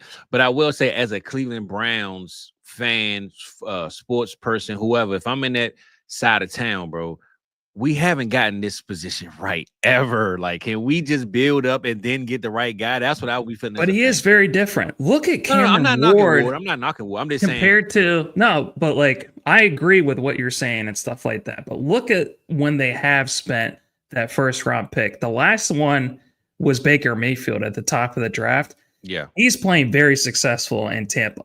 So they had the right process. Maybe they had the right player. They just didn't have the right surrounding cast, you know? I'm with you, man. But I ain't no knock on Ward on this pick. I like this pick for them. So shout out to Ward. Up next, man, we went from there to there to there. I think the Jets got their guy. So is it the Pittsburgh Steelers need the quarterback, or who next, Rob? Yeah, we got the Steelers, and if you want to do the Vikings, that would be the last one. Okay, all right. Well, hopefully we get Shador in Pittsburgh, and then we get the vets coming up next. So let's see what we got, man. Pittsburgh Steelers get my man Jameis Winston, baby. That's what I'm talking about. And look, I will say this, Rob. Coming from where I coming from with my boy J-Mo, we all know I love my dog. I know he has this turnover-prone style of offense and this and that, right? But one, I think if I'm Arthur Smith with that terrible offense he likes to cause, I want a guy that's a gunslinger, because he's going to get me out of my comfort zone. I think Arthur Smith has a comfort zone of just being mediocre and being mid, and he's okay with it a lot of times, right? Being on a defensive team, it doesn't look bad, because if your defense plays the way they play, you don't need your offense to score a lot of points in Pittsburgh. But I think if I'm Arthur Smith, I want the challenge of trying to rebuild and rebrand a Jameis Winston. I know my offense is a little mid. I know I have a DK Metcalf, like Crispy said, DK Metcalf and the George Pickens on this offense, bro. If I got these two guys, bullies with the ball, Jameis Winston, if not for anything else, is going to get them the ball, make them be the best player that they can be offensively. And the defense can do that, hold up their end of the bargain, man. And I know he phased out of Cleveland. I don't think it was Jameson's fault in Cleveland, though. I know he threw some turnovers. I will say that, right? But we all talk about how bad the Cleveland Brown aura is. The O-line was one of the They don't worst. deserve Jameis Winston. They don't. But I will say, I think they didn't bench him because of just play. I think they benched him because there was no reason to keep him in to try to compete, right? They pretty much gave up on the season. And they had a guy, DTR, who they probably just said, look, we know what Jameis is. Let's give ourselves the benefit of the doubt to just give DTR his flowers, to run himself out of town so we can just move on from this project. It didn't work. Let's just make sure it doesn't work. And it didn't. So I don't think Jameis is the worst quarterback in the league. We all know the Kirk Cousins effect is with him, but Kirk keep getting jobs and keep losing them as well. You put Jameis around coaching, bro, and someone who actually believes in him, and an offensive line, man, he can get a good offense clicking. So to me, this is a perfect landing spot, especially when they don't have nothing else going on around there. Jameis Winston to the Steelers will be perfect, and our fantasy teams will love it, bro. So shout out my boy J-Mo. Let's get this popping, man. If he don't make it in New York today in real life. So yeah. No, the Steelers definitely do need very, very quickly. They're becoming one of the most desperate teams. You signed DK to the biggest contract in Steelers history, and then you have no quarterback to be able to throw to him. It's just like, man, you better. I think they would be lucky if Aaron Rodgers signs with another team. And if their top 3 quarterbacks in the NFL draft, if they go before their pick, which could very well happen, where you have them, it's just like Jameis Winston is your next best hope. But at the same time, the biggest need that they have is that pass blocking. Man, I can't imagine Jameis Winston freaking out and running for his life. It's going to be interceptions being thrown. Behind that 24th ranked pass blocking team. Yeah. I think they're going to be a lot better than 20th they were last year with DK Metcalf now. But they are 3rd in defense. I have no idea what happened to their defense the last 6 games of the season where they lost all those games and they were allowing over 30 points per game. But with Jameis Winston, he can throw the deep ball. So I think that this would be one of the better signings. But Jameis Winston, he's only good in short spurts. He's like Andy Dalton in that regard. And Joe Flacco. He'll give you 2 top 5 performances and then give you 2 bottom 5 performances. It's going to be fun as hell, but they need that aura there. Man, Mike Tomlin looks depressed as hell over the last few years. He needs some energy. He needs some positivity. They need Jameis Winston in Pittsburgh in a very bad way. For sure. I can also see Jameis being Jameis and Mike Tomlin walking around looking at him like, man, can you stop playing around and get this shit on the road? So that'd be a great meme / documentary to see if we can get a locker room with Jameis and Mike Tomlin. What's the next team, though, right? Ain't but 2 players left, man. I don't think it's a lot more teams that need a guy, man. You said Minnesota, right? The last one was Minnesota, man. Damn. Well, I say this, just for the fans' sake, do we automatically, if Shador isn't around for the top 3 couple picks, does he fall to the Pittsburgh Steelers with Jameis already being signed? Can we say that? I think Shador Sanders, if you were asking me today with what I think of him, I do not think he's going to go in the top 3. I don't. No. So what I'm saying is, since the top 3 teams and everybody have their team, with Pittsburgh signing Jameis, let's say they sign Jameis tomorrow. If Shador is there, can we just automatically say they got to take Shador at this point after having that conversation we just had? No, I don't think it is automatic because the Shador thing, the thing that he does worse at, even though he is super accurate, he doesn't have elite arm strength. Can you imagine him trying to push the ball down the field to DK Metcalf or George Pickens? I can't, Rob. You know me, I'm a Shador guy, so I disagree with everything you say about Shador. But go ahead. I want you to show that to me on film because I didn't see it last year. So, and I say this: the last place I want him to be is with Arthur Smith. I will say that. I don't want him near that guy. That will not work for his benefit whatsoever. But the guy can't evade either. So it's like behind that rough offensive line, man, he's gonna get his ass handed to him. Now, the next team that we brought up is the Vikings. I would love to see Shador with the Minnesota. I just don't think with J.D. McCarthy being there is going to happen. That would be kind of wild. That would be kind of wild. With Minnesota being the next team, let's just say Shador's off this list right now. We don't know where Shador's going, and let's automatically give Russ the backup role in Minnesota. Can we just do that so we go to the next position? Well, what this means, it is. But what this exercise does is, what it means is that either Russ or Shador or one of these other quarterbacks that we've been talking about, one of them is going to get the short end of the stick. Yeah, that's exactly what one of them is going to fall or not get signed as early in free agency. So I'm glad that we went through this. But yeah, I think that's just one of the things that this kind of shows is that, I think it's going to be Shador that falls a little bit in the draft. For sure. So. For sure. I mean, I think he's going to number 2 to Cleveland, man, if you ask me. But what receivers we looking for, Rock? We got Stephon Diggs, we got Keenan Allen. We don't have a lot of them. So Amari Cooper. Oh yeah, Cooper. Yeah. And that was it. It was just those 3. All right, let's go with some of the rookies. With the rookies, you could do T-Mac. You can do Luther Burden, Amika, and we have to put Travis Hunter in there. So you could put 4 rookies in there. I think those are all they're all first round talents, all 4 of those wide receivers. I ain't gonna lie, Rock. I ain't the best speller with Mbuka, man, but I know it's Buka. Just put Buka. Let's put Buka. Here we go. And then Travis Hunter. There you go. We appreciate everyone, tuning in. I'm sure that we this is appreciate really y'all, fun. man. We're We just having a having good fun. time, man. Hopefully, y'all having a good time figuring out where the hell these plays is And going. I kind of agree with Crispy more about firing Arthur Smith and hiring Deion Sanders. I mean, he is a defensive-minded guy. He played cornerback, but that would be kind of fun just to Yeah, see him try to be yeah, it would be OC with cool. Shador.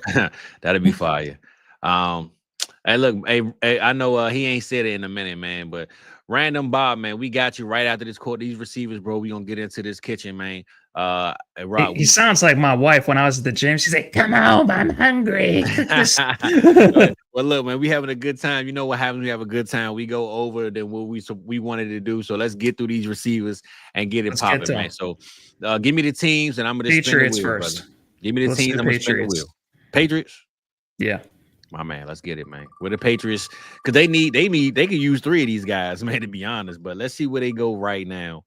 Stephon Diggs. That's your dude. Why That's my don't you go boy. with him first? Yeah. I'm gonna go with Diggs. I feel like if they sign a Diggs, right, one, it's not gonna break the bank because they don't have a lot of money, I don't think, left. They spent a whole lot on defense. But Diggs, perfect route runner, safety blanket. I believe last year with CJ Stroud, when we saw what he did with CJ, a lot of people gave me a lot of shit, man, about Diggs is washed and he was in Buffalo. And when he go into this Houston, man, I know there's a Nico Collins on the other side of that field, but Diggs' production wasn't the best on paper, but his on-field production was great. He had a lot of touchdowns, a lot of small, short route passes.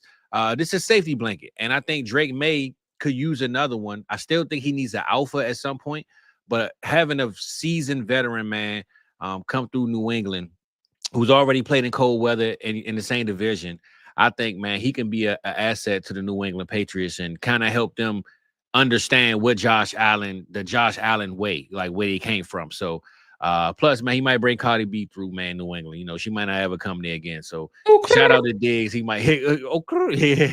That's what I'm saying, though, Rock. So shout out to Diggs, man. That's my dog. Maryland boy, always gonna hold it down, man, for my boy, man. Man, I was so upset when the Ravens did not draft him. Man, Yeah. and then to see what he did. But just so you know, guess what? The Patriots are still at the very top in effective cap space. They still got $89 million, Fizz. Okay, so maybe a lot of that money was like pushed back because they spent, I think, $100 million on defense on day one, bro. I think they had going into the season, all but $10 left at their disposal to go to the contracts and stuff like that. So they have $26 million more than the Cardinals at too, which is wild. Yeah, that's wild. That's wild. Damn. So Diggs to the Patriots, man. I think I like the signing. Good way to fill in for Drake May and give him a lot of help, man, which what he need on offense. So let's keep it moving. Let's do the Titans. They also need wide receiver help. Maybe we're gonna look at early second round pick. Ooh. Damn, how they gonna make this one happen, Rock? Well, you know what? If they're anything like Mike or some other people in the space, they have not been all that impressed with T-Mac. I think that he was one of the most impressive wide receivers. He's still at the top of my boards. It's him and Travis Hunter. I think if I was going to be drafting tomorrow, I would still probably take T-Mac because he's going to get more opportunities. But they're 4.48 yesterday too. Now everybody talking about him, right? They hyping him up, man. Yeah, there you go. So that is very, very fast for how big he is. Yeah. 4.48. So if you have, a similar build to Drake London, if you can do a lot of those same things when it comes to, that's the biggest thing with him is separation and stuff. But when you have all those other skills, I look at him maybe more similar to who would I probably DK Metcalf. He has the build to be a contested guy, but he's more of a speed guy. Yeah. He can't really separate, including at the contested catch, So if he can take those short passes and just go to the end zone. Straight line, yep. So I think that T-Mac, he makes a lot of sense, would not get him at the 101. But if you can get him at the 201, in the NFL draft, man, that would be. Maybe trade up. Buffalo traded back last year, and the Chiefs moved up to get Xavier Worthy. That actually makes a lot of sense. The 49ers moved up to get Ricky Pearsall, which I think they did that to give him the fifth-year option. But Panthers, it's a way. Yeah. So if he slides past 20, 25, man, I could definitely see the Titans being able to do that you got that because you can't 201, bro. People about that 201, bro. Trust me. you can't go into, especially with the Eagles. The Eagles love being able to trade back.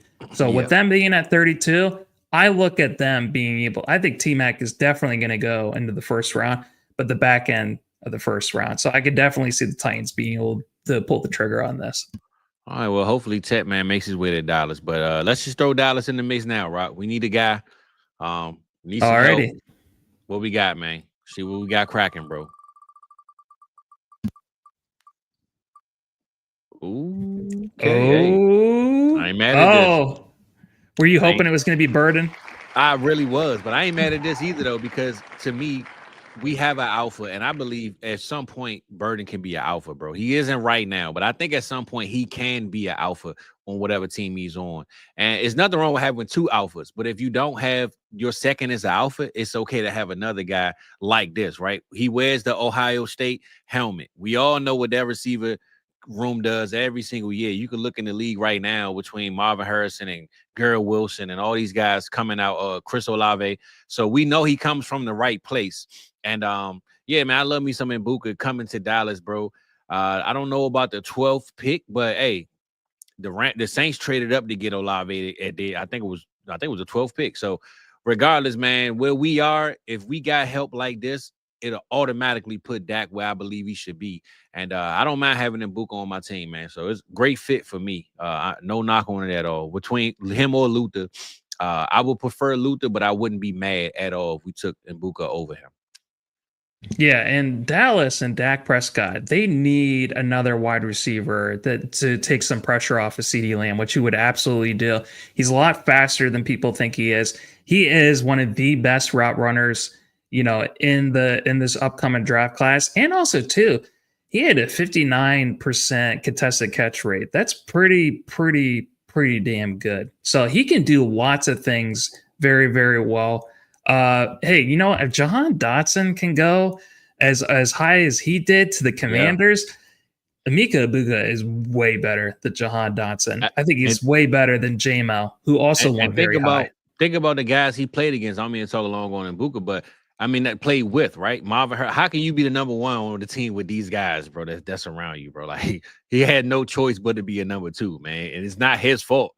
He's the perfect number two as well. Yeah, I mean, but I'm saying I had Marvin Harrison and then Jeremiah Smith, bro. It's like, damn, can y'all let me be the number one for once? So, yeah, I know knock on Mbuka at all, man. He was on the field as a freshman with Chris Olave, with Garrett Wilson, and then later on with Marvin Harrison, with JSN.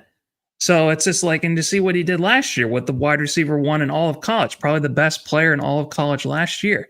So he's been a consistent producer. So that would be awesome to see him in Dallas. Love that pick, bro. I'll stand up on my chair and we clapping for that one. So who we got? Do we go to the Raiders?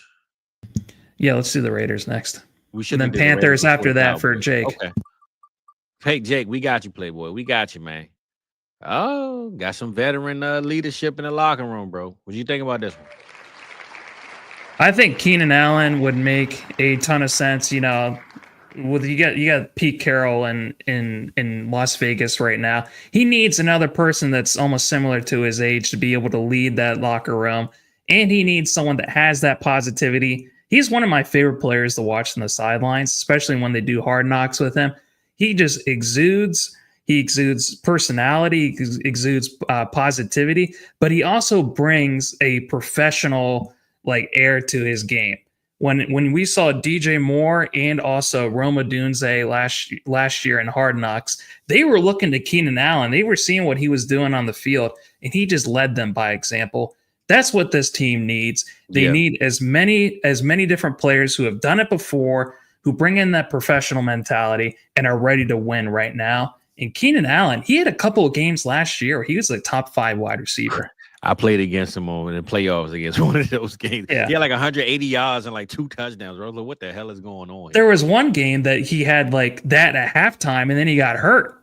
And then that was one of those games that Eberflus, he completely canned that game. Yeah. And then he got fired the next day. So he definitely has it in spurts. The real question is his durability.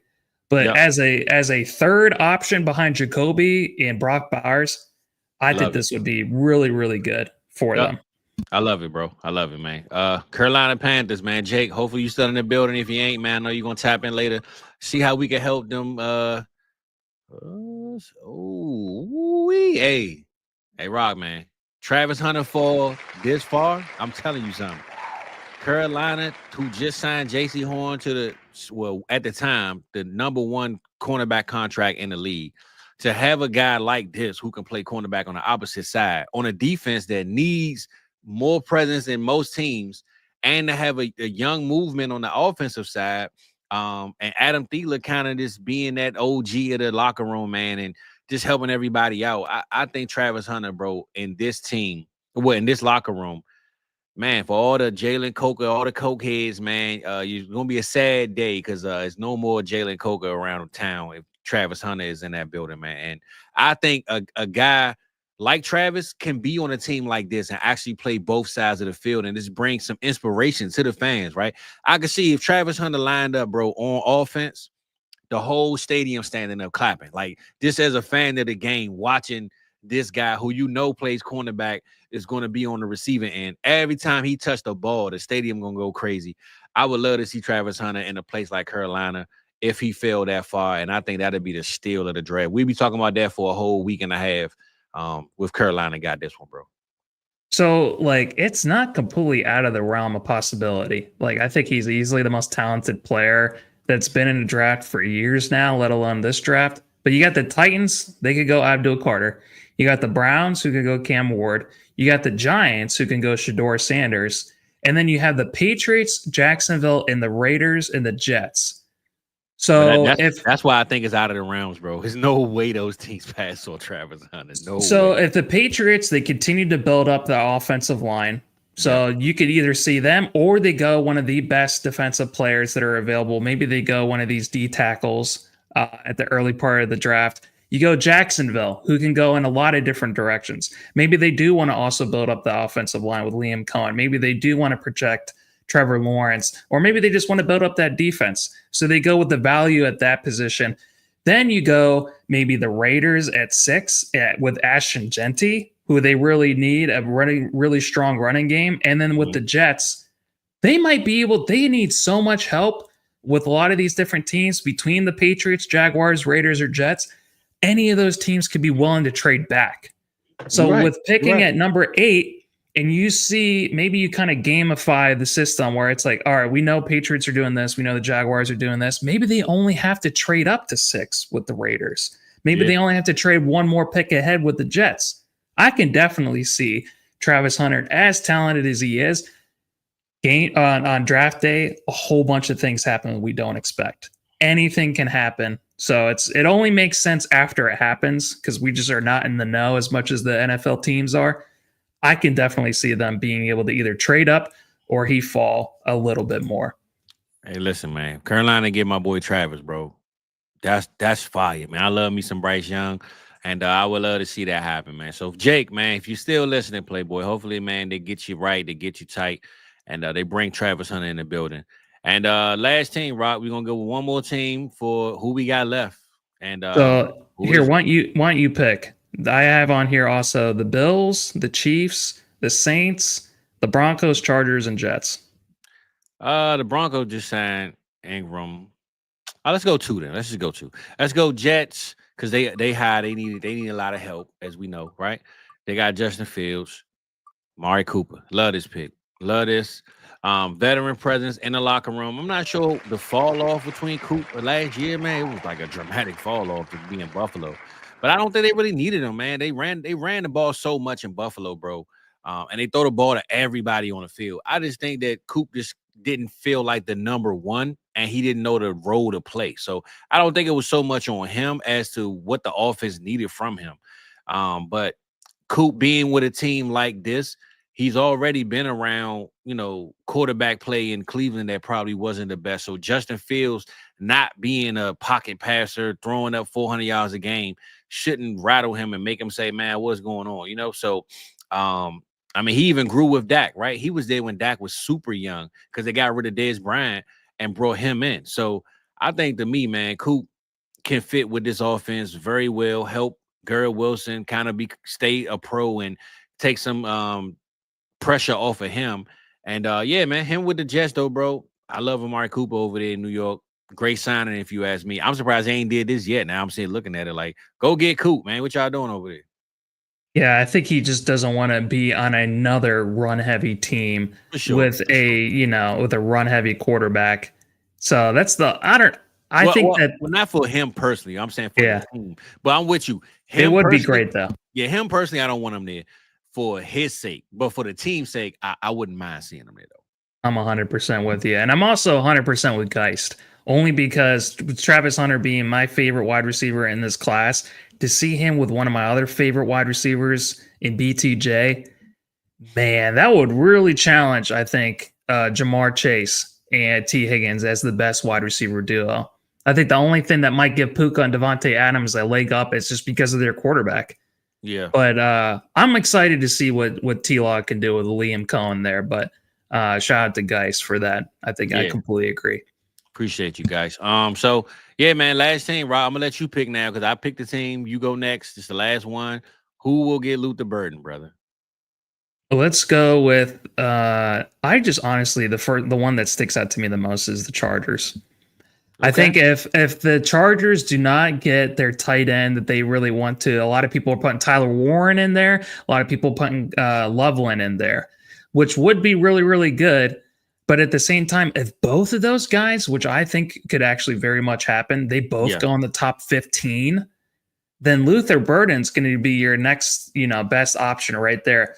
Luther Burden on tape outside of Travis Hunter looked like the best wide receiver in this class. He's got the number one thing that I look for when it comes to explosiveness and speed. I don't care about all these things that people are saying about his hand size. Apparently he's got tiny hands. He can't hold, he can't hold a cheeseburger in his hands and stuff like that. But besides that, no Five Guys burgers, right? That was so funny.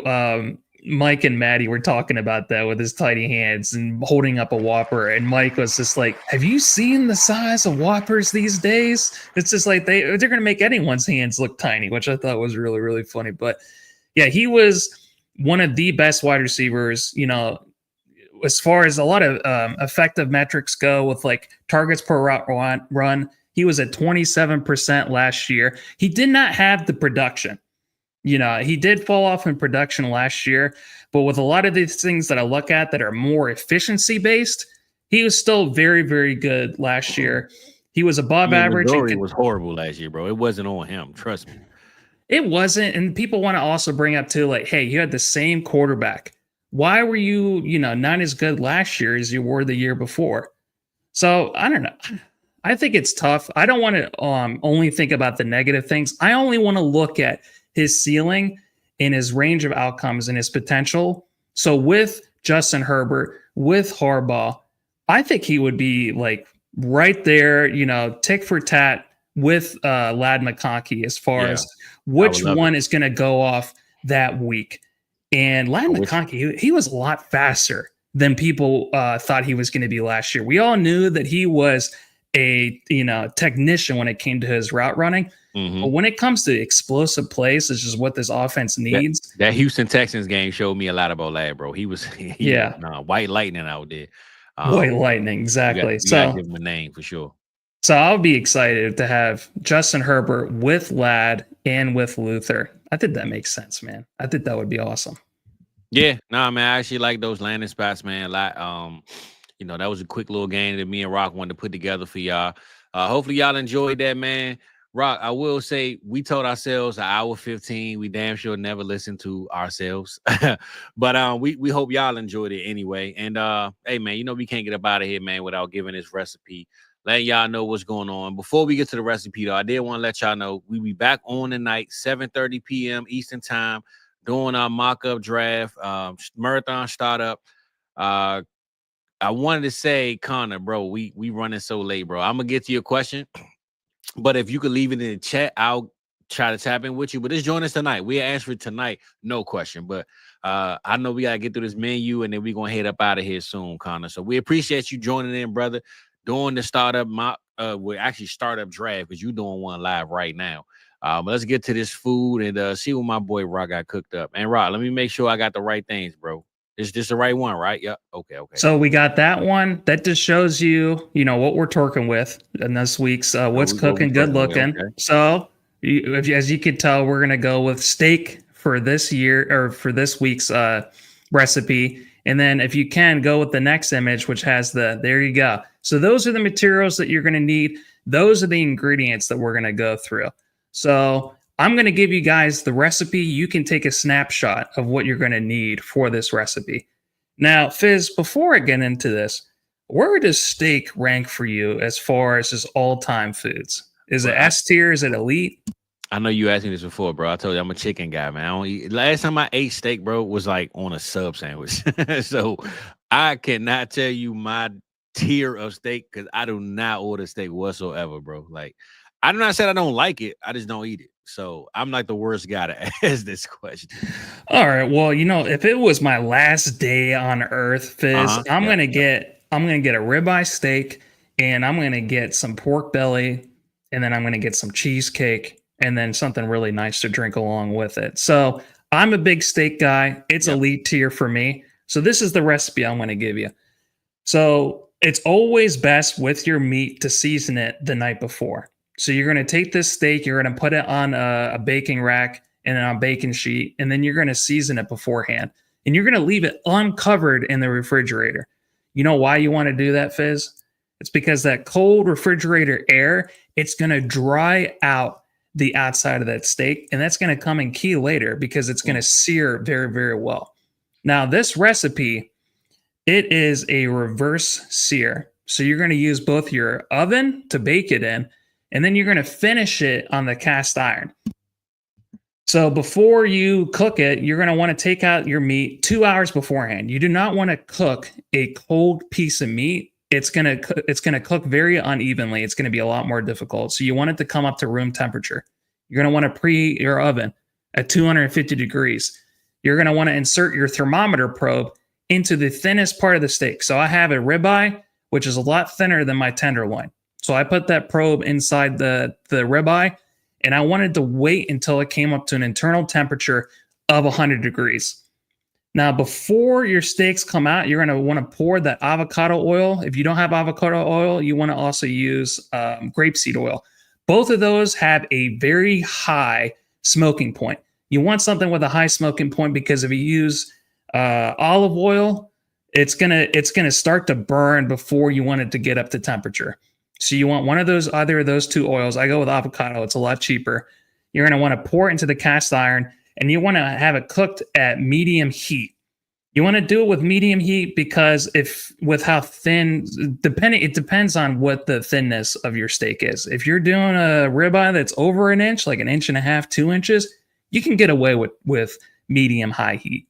But with it being at 100 degrees when you take it out of the oven, it's already most of the way there. So you're going to want to start searing your ribeye on its fat cap edge. You see that edge right there towards the top left of it? That's your fat cap edge. You want to start to render that fat at the very beginning. You want to do that for the first 30 seconds. Get that baby going. Then you're going to want to cook each side of the steak for about a minute. After the first minute, you're going to add your garlic. You're going to add your butter. You're going to add your herbs. And then you want to continuously spoon the aromatic butter over top of the steak. You're going to want to check the internal temperature of the steaks after the second flip because it's already most of the way there. This thing is going to cook pretty quickly in less than 5 minutes. So you want to check it after the second flip. You're going to want to check the internal temperature when it reaches 130 degrees. Perfect medium rare steak is 135 degrees. But when you take it off at 130, it's going to continue to cook while you let the steaks rest, Fizz. And then you want to place, if you want to put cheese over top, I went with Gorgonzola. You can go with smoked blue cheese. I like cheese over top of my steak. So does my wife. You don't have to do the cheese if you want. But then you put the cheese over top. You pour those juices from the pan over top of the steaks. It's going to sizzle. It's going to be real nice. And you want to let your steaks rest as long as you cook them on the pan.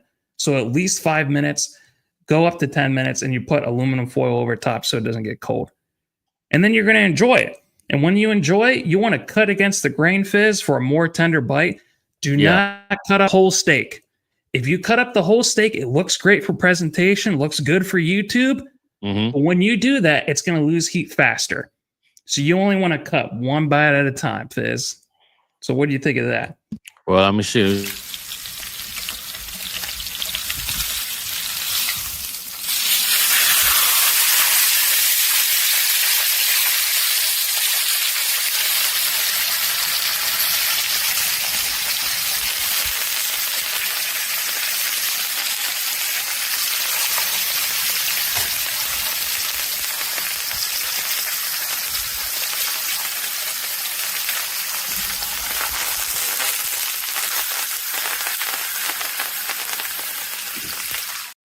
Voila. There we go, brother. Man, that shit was so loud. I felt like I was in a war right there. Jeez. I felt like I was back at the restaurant. Yeah, I tried to turn it down when the volume would change on this side. But hey man, look like a steak dinner to me, my boy. And I appreciate Random, sticking around to the very end of the show. And I got, it was such a bomb ass meal. I had to bring out my heavy hitters when it came to the booze. I see. I got that Lagavulin Scotch. It's going to taste really, really good with ribeye. That smokiness of the Scotch, especially if it comes from Isla, it's going to cut through that fat of that ribeye steak. Or you can go with bourbon or, a Highland Scotch if you want to go with the filet right there on the other side. So this is one of my favorite meals. I think, if you have a smoker, a smoked steak is really amazing. We did that at the expo. Yeah. And if you have a grill, nothing beats a grilled steak either. But if you're like me and don't have either of those things, you make the best with what you got. So I've become really good at reverse searing. And I will say this, Rock. Shout out to you, bro, because you literally make this the night before. Like you not that you need another reason to cook, but you were like, man, give me something, give me an idea. I'm gonna cook it up today, and then tomorrow I'm gonna have a video. So shout out to you for not doing this 2 weeks through some throwback videos from 2018 that we never saw. You get in that kitchen, man, you start cooking up right away, bro. So shout out to you. Since we here, man, let's go ahead and hook my boy Con up. He said, he said that he already, I think he said he did the trade, if I'm mistaken, right? He said, get a 208 and a startup for the 205. Get the rookie 102 and a startup 311. So this is with the startup rules, right? So remember, in reverse, let me see if I can find a picture. I'm pulling up our mock from the other day real quick just to get an idea of what that would look like. I'm going to see if I can find one myself to put on the screen right quick. Hook my boy Connor up, man, before we get y'all up out of here. And for those that still didn't listen, still didn't know, tonight, 7:30 p.m., the same stuff Connor's talking about. He making trades. He got a real draft going on with these settings. We going live tonight. Let me see where we at, right? So the startup 311, the players that went right before him were Devontae Smith, Breece Hall, Trey McBride was the 311, but you could also get Rashee Rice, Baker Mayfield, Dak Prescott. So those are all really good players that are at that startup 311. Mm-hmm. Cam Ward, we were just talking about him. He has a elite upside. I think he definitely starts off as a top 12 to 15 quarterback day one. It might fall a little bit because of the team that he goes to, but you want to take that upside on him. And then he's given up the rookie 207 and 205.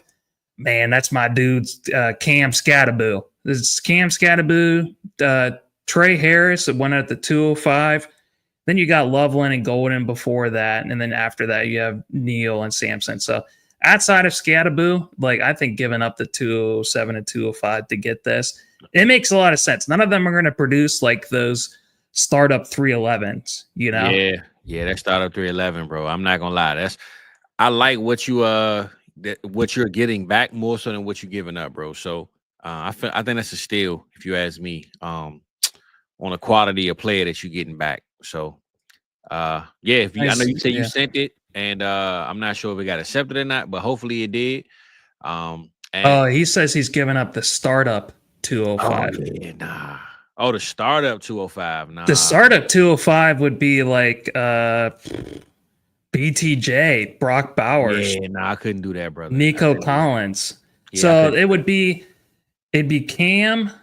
He could get Cam and he could get Breece Hall, Trey McBride. He'd be giving up basically Scattaboo and Well, it just depends. Like, you're not going to get an elite wide receiver. You know, that's the biggest thing. You're going to get that secondary, really good wide receiver at the 311, or you can get an upside quarterback. I love Baker Mayfield. I love Dak Prescott. Yeah. Mm-hmm. So to pair him with Cam Ward, I think that is good. I don't know. I think it's kind of 50-50, to be honest with you. The more that I talk through it, with being able to chance to get two quarterbacks and just giving up that wide receiver and Cam Scatterbo, that elite wide receiver. It just depends. Yeah. Go get your guy. What you should do tonight is tune in, see what we're going to be drafting at, and see the players that you're going to be looking at. I don't know if he's in the middle. He's probably in the middle of his draft. Maybe he can't. I don't know. Yeah. I mean, you know, but like Rock said, though, Connor, go get your guy. That's the rule of, you know, whenever you can't think and it's overthinking, you ask a lot of questions and you kind of still got the wrong answers or the right answers from people, go get your guy, bro. So if it's a guy that you're trading for and you're trading, you know, not just to make a trade, but if it's actually a reason why you're trading and it's a guy that you like, that you need, that you have other shares of, just go get your guy, bro. Because at least when all fails, and even if it's right or it's wrong, you can live on, I made the decision because I wanted to make the decision. So that's how we're going to close out on that one, man. We appreciate y'all being here. Like I said, tonight, 7:30 p.m. Make sure you're here, tap back in to cook up. We got dinner cooking up tonight. That was breakfast, I guess. And, you know, we're going to have this mock draft. It's already done. We're going to laugh, have a good time, and see what guys did their thing and when they fell off, though, bro. So, shout out to y'all. Shout out to everybody. Next week, we're going to keep it shorter like we said we were going to do this week, and we didn't, but we had a good time. Hopefully, y'all did too. Make sure you leave them comments. Don't forget to like and subscribe. That's what we really appreciate. And, yeah, man, we appreciate y'all being here. So tonight, next week, we still going to be at the same time, same channel, South Harmon Vibes. Let your people know and your people know. Rock, anything before we get out of here, Playboy?